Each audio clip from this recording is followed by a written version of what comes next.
Welcome to our newest episode of the Lebanese Physicians Podcast. It's been a while now. We've taken a break over the holidays, but today it's me and Dr. Mohammed Ali Jardali interviewing Dr. Anis Germani about the cholera epidemic in Lebanon. Dr. Germani actually just graduated his medical school from the Lebanese University, but at the same time was also doing a master in public health at Université Saint Joseph. And he has been very active politically and on social media. And one of his interests has been the cholera epidemic that recently hit Lebanon. Welcome, Anis. Welcome, Mohammed Ali. Thank you for having me. So, it's good to be back. Yeah, I know it's been a long time. So, Anis, can you just tell us a bit about like an overview and history of the cholera epidemic in Lebanon? In Lebanon is one thing. I mean, the issue of cholera started around the 19th century, and it's basically one of those diseases that came about and became of note through globalism. It started in the Ganges River in India, and then it migrated through to London. And I think this was the interesting thing about it is that the cholera epidemic, the first cholera epidemic, was the birthing place of public health as we know it, particularly through a scientist known as John Snow, who started mapping the cases and was able to identify the causes of transmission of cholera and how to prevent it. So since this is such an archaic disease in that sense, it becomes of note to see it recur in Lebanon, especially when the last case of cholera was cured in Lebanon in 1993. So today we see this epidemic making a comeback for many reasons. And I think what's interesting about it, since we are living in a world today of pandemics, is not specifically the occurrence of the epidemic of cholera. That is a very treatable disease. Today we have antibiotics, we have hydration protocols, the whole thing. So the disease in of itself is not the issue. It's about what it reveals about our current healthcare system and the state that we find ourselves in. This is very interesting introduction, and I think now would be a good time to maybe tell our listeners more about the situation of the current outbreak in Lebanon right now. If you have some numbers that you can share with us. Yeah, of course. I mean, the thing is, we cannot separate, in terms of public health, we cannot separate entities that are connected. So we cannot speak about Lebanon without speaking about Syria as well. So the first case was recorded in Syria in August of last year. 6 weeks later, the first case is recorded in Lebanon in the area of Akkad. So far, we've had 6,000 cases, reported cases in Lebanon, whether they are suspected or confirmed in cultures, and 77,000 cases in Syria. There has been 23 deaths in Lebanon, and the thing is still ongoing. And of course, we have a lot of underreporting, considering the state of the Lebanese healthcare system and the Syrian healthcare system. So our healthcare system has been ravaged completely by a very acute and sharp economic crisis, the migration of healthcare workers. In Syria, we're talking about a decade-long now civil war that has almost destroyed the entire country. So can you tell us a bit? Yeah, go ahead, Mohammed Ali.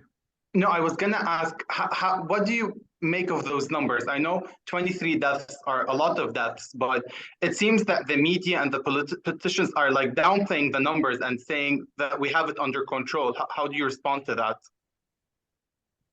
Well, I mean, it's a bit hard to respond directly, especially in the case of the Lebanese Ministry of Public Health, that is notorious for not to being very, very conservative with data. I mean, I think this is an issue that all public health professionals and experts face with the Ministry of Public Health in Lebanon, is that they do not reveal important data, or even they don't even collect it, which is a bigger problem, because that means that they don't even know, and we don't know by proxy. So whether it's in control or not, that will be seen in the future, because at the very beginning of the epidemic, of the outbreak in Lebanon, there was a warning that the cases might reach the 600,000, and we today are allegedly at 6,000 cases. So either we are not counting correctly, or we still have a lot to see in the future, or we're actually containing it. Honestly, I am not in a position to have a definitive answer on that. But we don't have the numbers, obviously.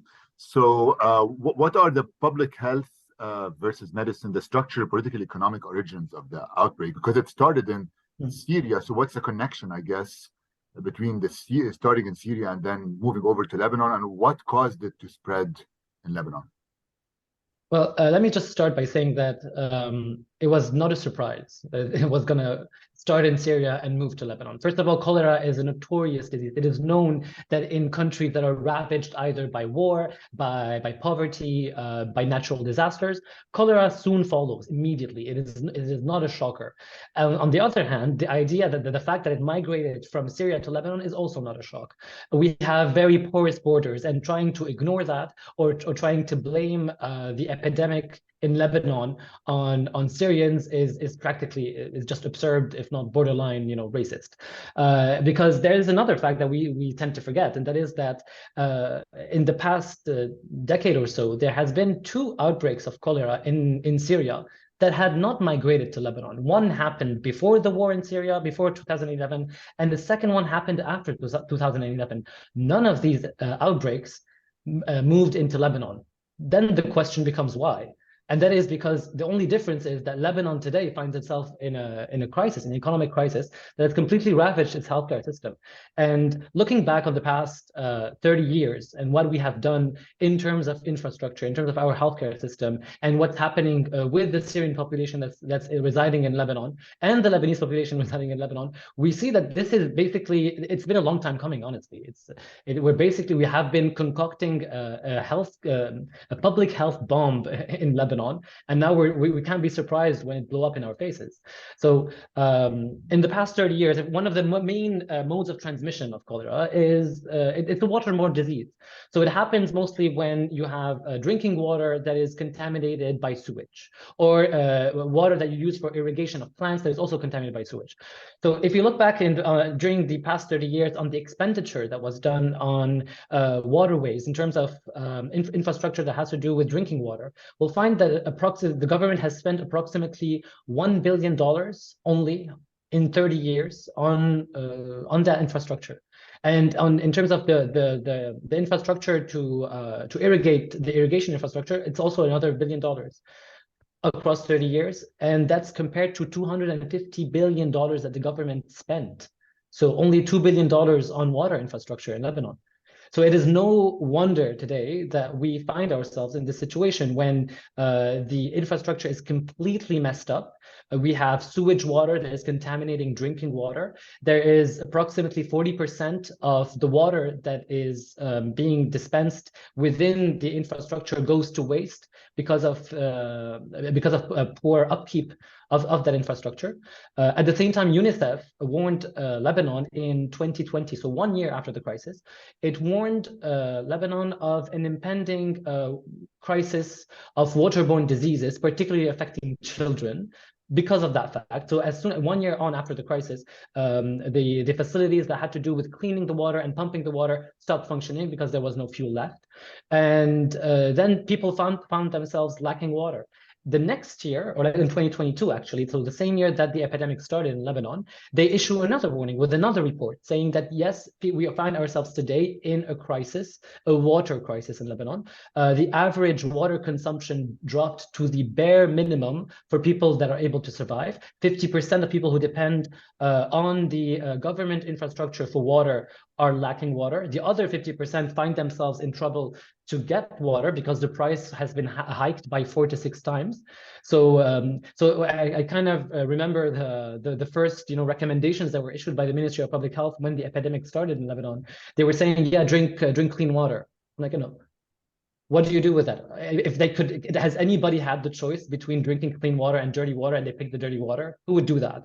So telling people to drink clean water as if it's a thing that they have a choice in, is borderline, absurd. So okay. So the thing is, the system that we live in today, that has been under construction and deconstruction for the past 30 years, has led us to this moment. There is no one single event that can be pointed at, and we can say, oh yeah, this is because of the war in Syria, or the migrants in Lebanon, or poverty, strictly speaking. It's a whole thing. It's basically, if you want to boil it down to one thing, which is also a very broad umbrella term, it's austerity. It's austerity. It's the moment that the government decided to pay $2 billion on water infrastructure in Lebanon, while paying $40 billion, a third of all of its expenditures in terms of servicing its loan to the banks. Then this was a clear political choice that was made. And that is, I will, as a state, as a Lebanese state, I will favor the interests of banks over the interests of my people. And these choices had consequences, maybe not at the time before, because there was a lot of money to spare. So if I cannot access water, I can buy my own bottled water. But today we have to face the consequences of these choices. And so a follow-up question to this, because a lot of the politicians in Lebanon tend to try to blame the migrants for the crisis. Is that a true statement or not? And the second question is, I mean, they don't even treat the sewage, right? There's no treatment of the sewage, and it just flows down to the sea, and then it mixes with the drinking water. And people, I mean, there's a lot of poverty, so people cannot even afford to buy drinking water because drinking water is expensive at this point. Yeah. So the thing, but a quick thing, the people who are going to blame Syrian refugees for the epidemic are the same people who received a lot of funding, so they didn't even have to pay for it. It's a lot of funding to build sewage the day they are built. And according to the same UNICEF report, all of these facilities are completely unusable because of disuse and lack of investment in them. So these people definitely are gonna scapegoat the Syrian refugees. Whenever there's a problem in Lebanon, it's very easy to scapegoat the Syrian refugees. When we don't have bread, when we don't have fuel, when our economy is in shambles, we blame the poorest of the poor in Lebanon. So if you look at the situation of refugees, it is definitely a crime against humanity that we are committing against them. And at the same time, we are making sure that these people will be the most vulnerable. And then these people are definitely, as a vulnerable category of people, they're going to be more likely to catch diseases. So we have the Lebanese citizens suffer from 80% poverty, multidimensional poverty. 40% of them are in extreme poverty. In the Syrian population, 90% of them live in extreme poverty. Almost 100% of them in debt to buy food. So what are we doing to these people? So there's a thing about in public health that we talk about, and these are the social determinants of health.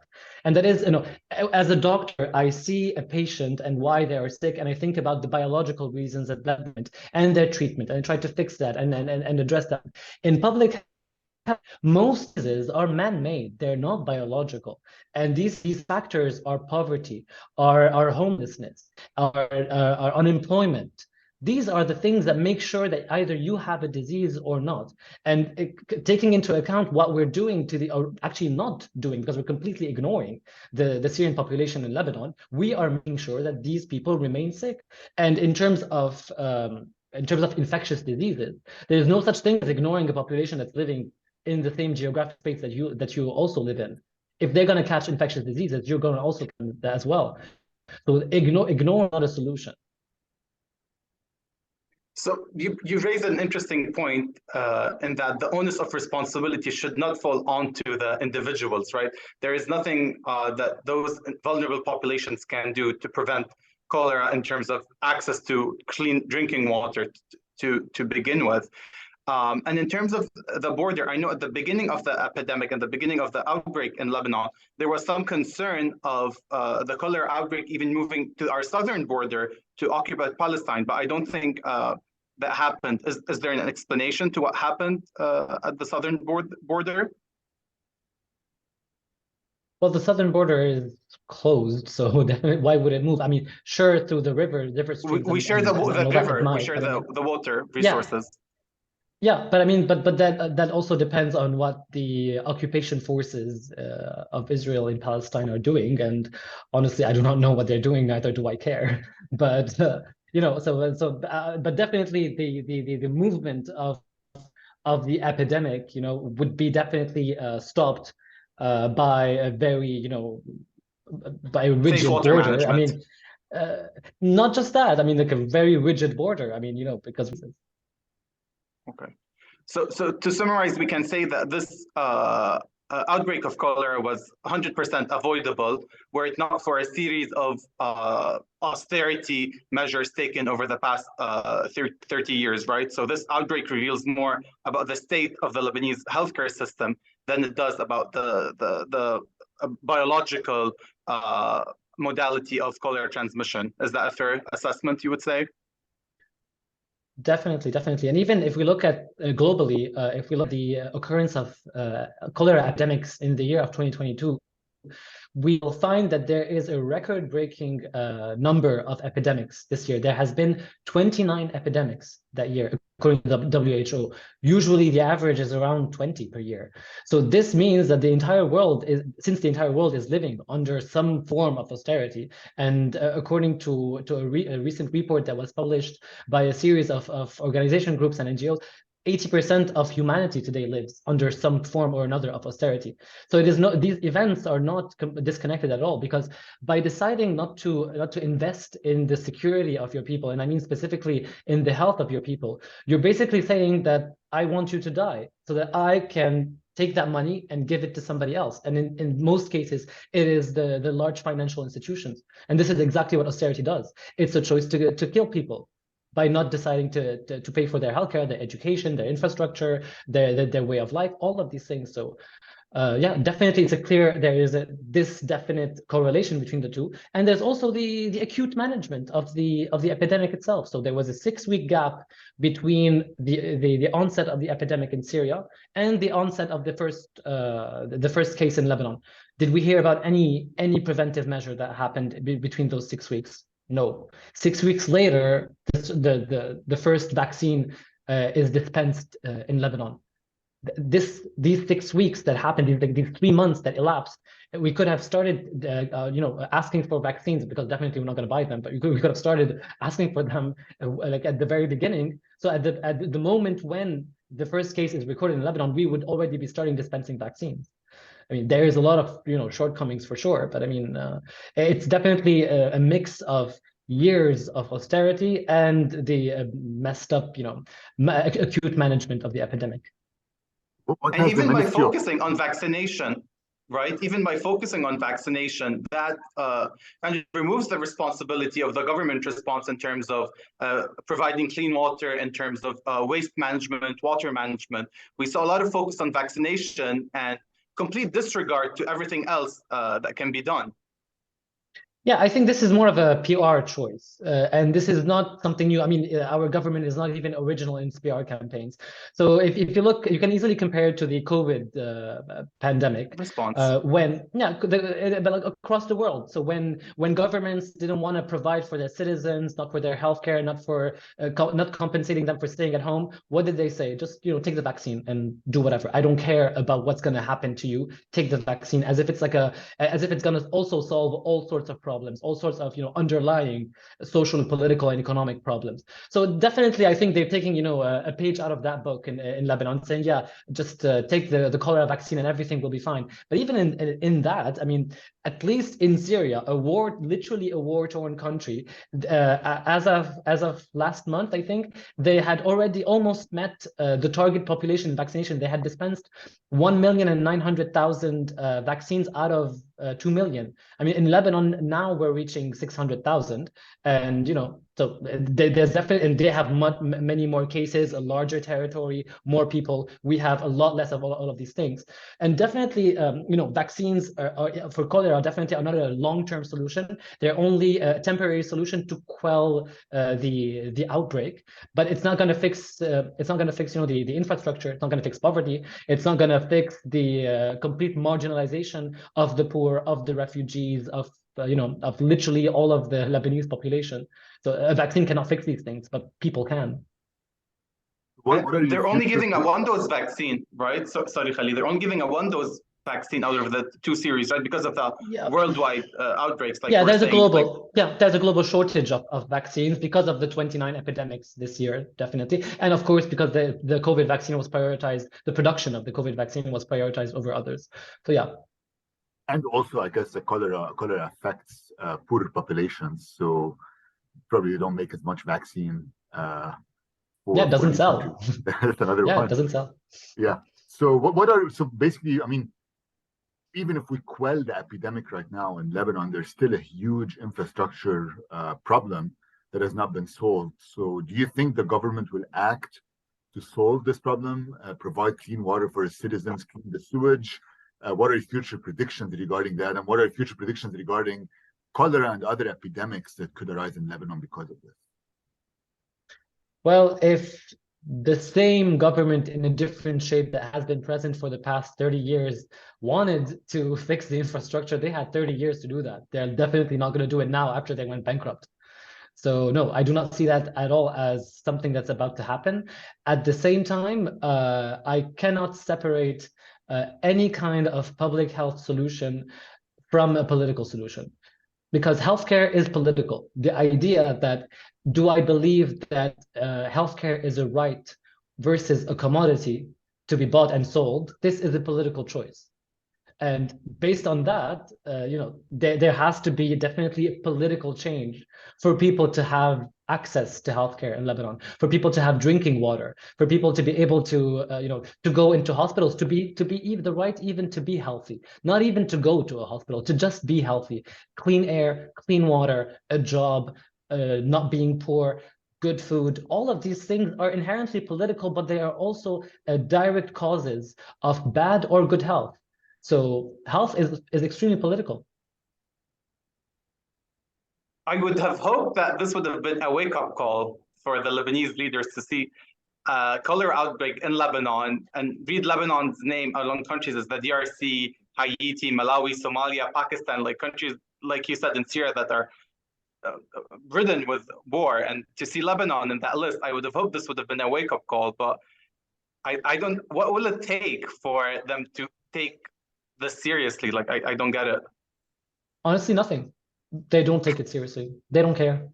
It's okay. People, for them, honestly, for them, if we die, it will be better for them because we will be consuming less, and that means less dollars leaving the country. I'm pretty sure they're glad, And if in throughout this outbreak they're gonna get a few extra donations, then why the hell not? So they don't care. They will not care, and we shouldn't be naive enough to ask them to care. And at the same time, I mean, why are we surprised that we're on the same list as, Syria and Haiti and, countries of the global south? This is where we've always been. We just have been living in an illusion for the past 30 years, but this is where we belong. Yeah, there was a disconnect with like the reality and Yeah, but I mean, these were buffer. I mean, money is a buffer mechanism. It lets you, live a happy, comfortable life. You don't have access to public drinking water. Buy your own bottled water from Nestle. Pay a foreign company to drink water in Lebanon that has a lot of rivers and an excess of water and an excess of rainfall per year. So these were buffer mechanisms. These buffer mechanisms today are over. So now we have to face reality as it is. Actually, we have to face it even worse because now we're not just starting from point zero. We're starting from negative $100 billion. So yeah, now we have to face the music, as they say. How can we help as individuals, I guess? Because in Lebanon, I mean, when the explosion happened, individuals stepped up, NGOs stepped up, started fixing houses, and every time it's the individuals, not the government, who helps. So how can we help as individuals, or what are people doing right now as NGOs to try to help with this situation? I think the only room for individual action today is political action. There is nothing that one individual can do to undo 30 years of underinvestment, to quell an epidemic, to fix poverty and hunger and lack of access to water. There is nothing. It's absurd to even try. But at the same time, one individual can do a lot politically. And since, as I said before, this is an inherently political issue. It's a problem of politics and how people are seen, and how the state decides to treat its citizens. Then this is where our focus should be. To every diagnosis, it's treatment, and this is the diagnosis. Therefore, the treatment must be to be engaged in politics. This is a call for arms, as they say, right? Definitely. I mean, I think healthcare is doctors, political. Yeah, there's no way around it. Yeah, I mean, you told me, that you have an audience that is made up mostly of doctors. I don't think that anybody. I mean, I cannot see a doctor as a non-political individual, even though unfortunately they are. Most of them are. But I mean, I don't think there is any profession that would put you in so much conflict with need and vulnerability as a medical profession. So in order to face that reality, that the suffering that we see every day, there has to be something else than just thinking, about like that one patient, one treatment, next case. There's more that we can do, and I think the best example of that, we always have these patients that are admitted repeatedly. Like you see them 10 times a year. They come, they leave, in 1 week they're back. These people do not have strictly medical problems. There is a reason why they keep on getting readmitted. These guys have needs that are being unmet. That is why they remain sick after you have done your best to treat them, and somehow they get sick and they come back to you again. That means that we're not addressing the actual issue. And that is why I definitely see doctors and medical practitioners with a lot of political potential that is so far untapped. Yeah, have any doctors come together? I mean, I know the syndicate hasn't been very involved with the outbreak, but have there been any initiatives of doctors coming together to provide solutions? Honestly, not to my knowledge. Not that I've read or heard anything about it. And at the same time, the syndicate of doctors has a lot to worry about, particularly the insurance plan of doctors. I mean, the whole thing's a mess. So can they even provide help for anybody if they can't even help themselves? I don't know. Unfortunately, it's been low on the priority list, unfortunately. There's a lot of problems with that. So Anis, from your standpoint, what are your future plans yourself? My future plans? Well, finish internal medicine. I think I'm gonna stop there. I like internal medicine. I don't see myself specializing in one specific system. Definitely pursue a doctorate in public health, something that would merge the problems that we see today: austerity, inequality, and I don't know, a way out of this neoliberal nightmare that we find ourselves in. Any final thoughts? Well, honestly, I think I've said everything I have to say. I cannot stress enough the importance of political engagement, because we are surrounded by politics and people make choices every day, and we live even if we see ourselves as free and individualistic individuals, even the choices that we make have already been decided by somebody else. So why not enforce our own options as part of the choices that we have to make in order at least to survive, if not anything else. I think that's a great way to end the podcast.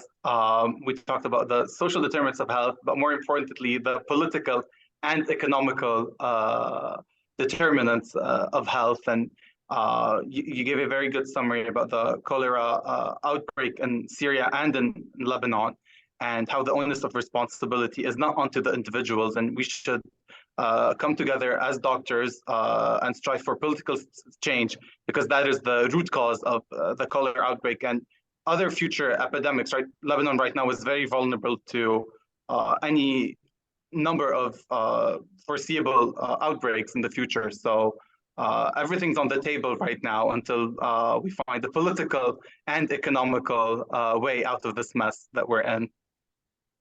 Absolutely.